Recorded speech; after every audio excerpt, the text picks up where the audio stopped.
Hello friends, welcome to the commerce study point. आज के अपनी इस वीडियो में हम लोग समझेंगे टेलर्स के प्रिंसिपल्स ऑफ मैनेजमेंट। इससे पहली वीडियो में हम लोगों ने फ्योल के नज़रिए से देखा था कि वो मैनेजमेंट को किस तरह से देखते हैं, और इस वीडियो में हम लोग देखेंगे कि टेलर मैनेजमेंट को किस तरह से समझाते हैं या किस तरह से वो देखते हैं, और यहाँ पे साथ ही हम टेलर के प्रिंसिपल्स को भी समझेंगे। ओके, स्टार्ट करते हैं अपनी इस वीडियो को। तो सबसे पहले है मीनिंग ऑफ साइंटिफिक मैनेजमेंट। क्या मतलब होता है साइंटिफिक मैनेजमेंट का? तो स्टार्ट करते हैं। देखिए, it refers to that management which thinks that by scientifically analysing work.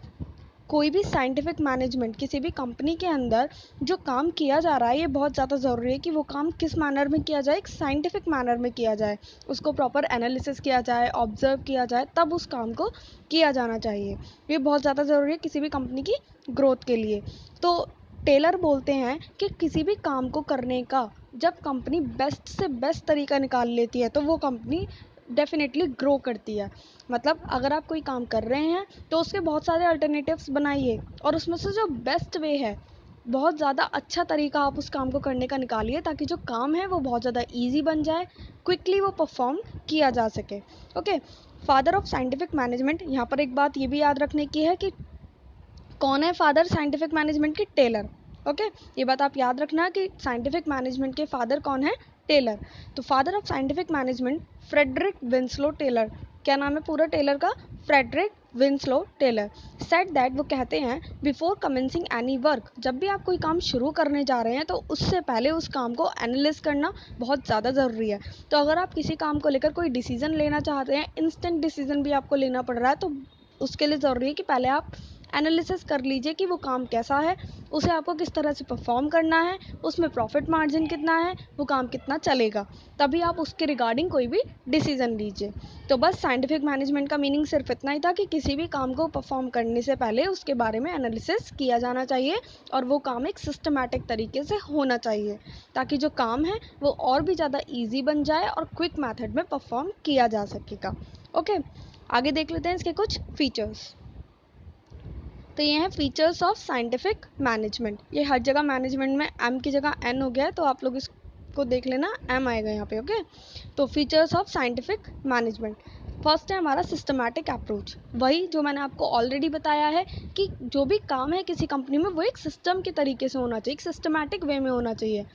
मतलब स्टेप बाय स्टेप हो, ऐसा नहीं कि कोई भी एक्टिविटी आप कहीं भी परफॉर्म किए जा रहे हैं, एक स्टेप के अकॉर्डिंग हर काम परफॉर्म किया जाना चाहिए, तभी जो काम है वो और ज़्यादा इफेक्टिवली हो सकता है। ओके, सेकंड पॉइंट है ब्रिंग्स कंप्लीट मेंटल चेंज।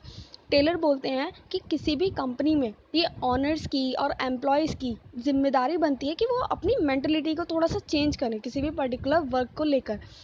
आप अगर कोई भी कंपनी है, अगर वो ट्रेडिशनल मेथड पे ही वर्क करी जाएगी, तो जो उसके कॉम्पिटिटर्स हैं, जो दूसरी कंपनीज है, वो तो उससे आगे निकल जाएगी।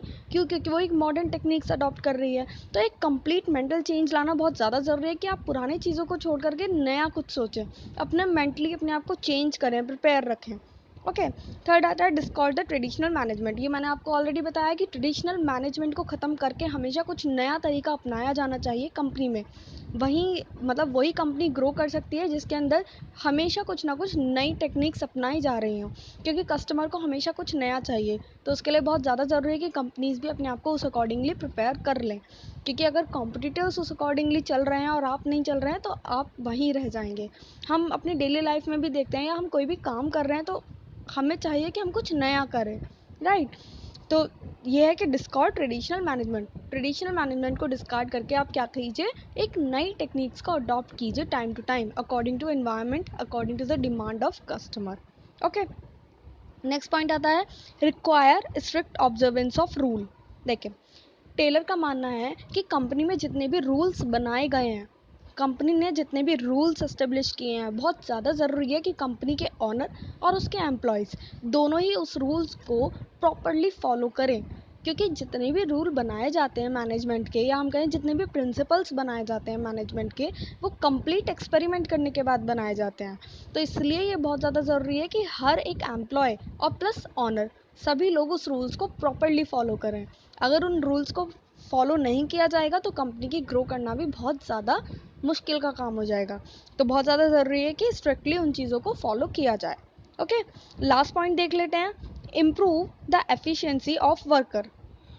क्या है लास्ट पॉइंट हमारा? Improve the efficiency of worker. इसके अंदर वो कहते हैं, टेलर कहते हैं कि टाइम टू टाइम, मतलब कंपनी को हमेशा कुछ ऐसा करना चाहिए कि टाइम टू टाइम जो वर्कर्स हैं उनकी एफिशिएंसी, उनके काम करने का तरीका इम्प्रूव हो रहा है। अगर वर्कर्स पहले 1000 प्रोडक्ट एक दिन में बना देते थे, तो कुछ ऐसा होना चाहिए कि अब वो ज़्यादा बना सकें, उनकी एफिशिएंसी इम्प्रूव होनी चाहिए। अगर कहीं पे उन्हें ट्रेनिंग की ज़रूरत है तो आप उन्हें ट्रेनिंग प्रोवाइड कराओ, उनके इंटरेस्ट के अकॉर्डिंग वर्क देने की ज़रूरत है तो आप उन्हें उनके इंटरेस्ट के अकॉर्डिंग वर्क दो।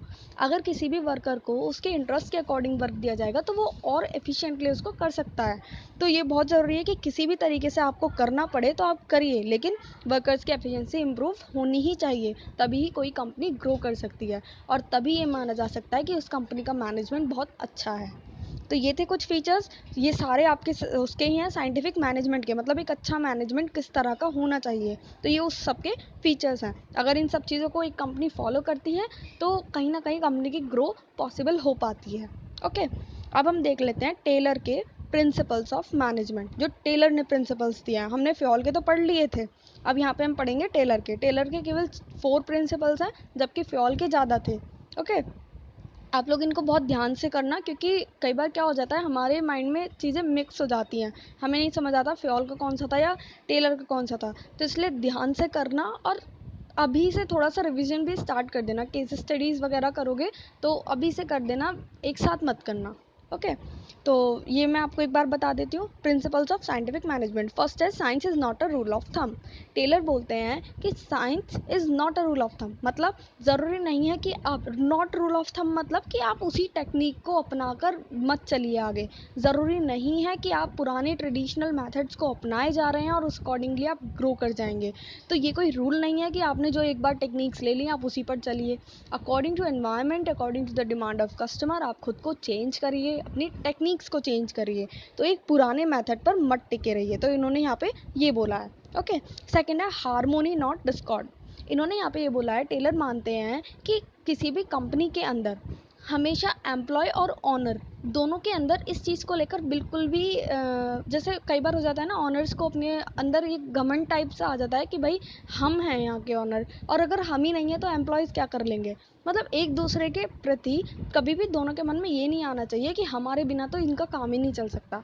अगर एम्प्लॉयज़ ने ये बात सोच ली कि भाई हमारे बिना ऑनर का काम ही नहीं चलेगा, तो भी कंपनी ग्रो नहीं कर सकती, और प्लस एम्प्लॉय का भी कहीं ना कहीं लॉस होगा, राइट। और वहीं अगर ऑनर ये चीज़ सोच लेते हैं कि भाई एम्प्लॉयज़ तो कुछ नहीं है, कंपनी तो हम ही चला रहे हैं, कंपनी तो हमारी है, मेहनत सारी हम कर रहे हैं, तो ऐसा तो पॉसिबल है नहीं, मेहनत सारी वही कर रहे हैं। एम्प्लॉयज़ जो होते हैं उनका भी एक अपना इंपॉर्टेंट रोल है और ऑनर्स का भी अपना एक इंपॉर्टेंट रोल है।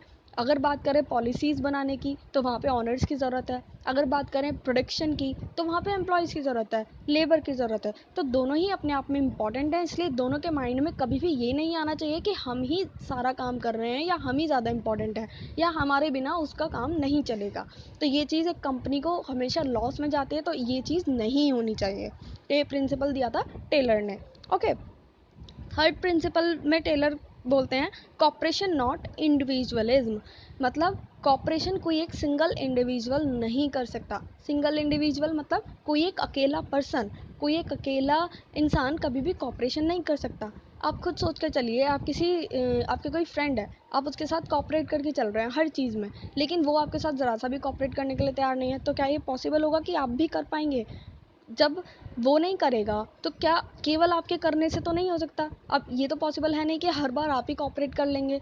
तो ऐसे ही कंपनी में भी होता है कि कॉपरेशन एक इंडिविजुअल पर्सन के हाथ में नहीं होता।